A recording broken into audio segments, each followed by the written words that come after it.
তাৰমানে কি বুকিংটোৰ ক্ষেত্ৰত মই ক'ব বিচাৰিছোঁ হা বুকিংটো আগতে 21 দিন আছিলে হা এতিয়াতো 45 দিন হৈ গ'ল 50%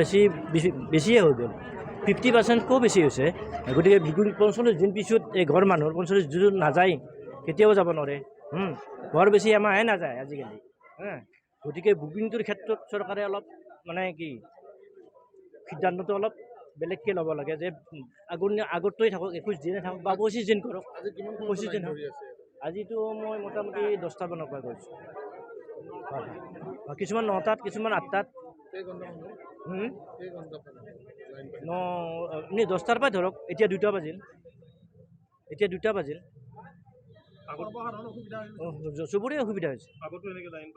আগত হোৱা নাই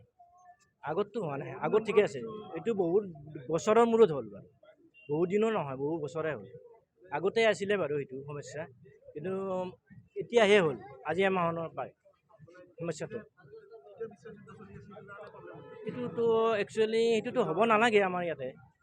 যুদ্ধৰ কাৰণেতো হ'ব নালাগে একচুৱেলি আৰুতো গেছৰ প্ৰব্লেম নাই বুলি কৈ আছে চৰকাৰেতো এভেইলেবল বুলি কৈ আছে গতিকে লাইনটো কিহৰ ক্ষেত্ৰত হ'ব লগা হ'ল সমস্যা সেইটোৱে প্ৰায় 1.5 ঘণ্টা হ'ল যোৱাকালিও তাৰমানে প্ৰায় 3 ঘণ্টা ৰখি ওচৰ পাৰাৰ পিছত বেছি বুক হোৱা নাই বুকুৰ কাৰণে মানে বহুত মানুহ তাৰমানে লাইন পাতি ওচৰৰ পৰা গুচি আহিব লগা হৈছে কিছুমানে 901 টকা হৈছে 901 টকা দিয়া নাই 961 টকা আনাৰ কাৰণে ৰিচিভত তাৰমানে চিলিণ্ডাৰ দিয়া নাই বহুত সমস্যা হৈছে আৰু এই সমস্যাটো এইটো কথা আমি বুজি পোৱা নাই এইটো কি কাৰণত হৈছে আমিতো এইটো নাজানো চৰকাৰে জানিব কি কাৰণত এইটো হৈছে এনেকুৱা আগত জীৱনত পোৱা নাই এনেকুৱা অসুবিধা হোৱা নাই কি কাৰণত এনেকুৱা অসুবিধা হৈছে সেইটো মানে চৰকাৰে বুজিব আমি নাজানো কিন্তু এইটো